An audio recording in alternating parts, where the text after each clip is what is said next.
Hello, উঠে গেলাম। আজকে একটু লেট হলো। যাই হোক, শরীরটা ভালো নেই, ঠান্ডা লেগেছে।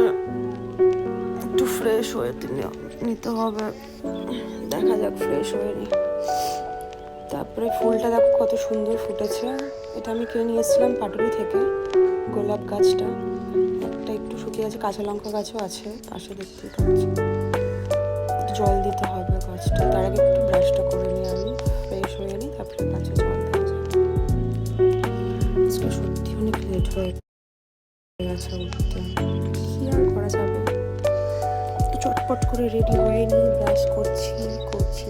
ব্রাশ করতেও বেশিক্ষণ ভালো লাগে না। তারপরে আমার ড্রেসটাও চেঞ্জ করে নিলাম।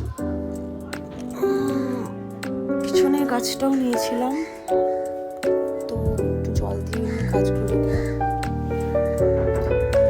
এখানে একটা পাতাও ছিঁড়ে গেছিলো, চেক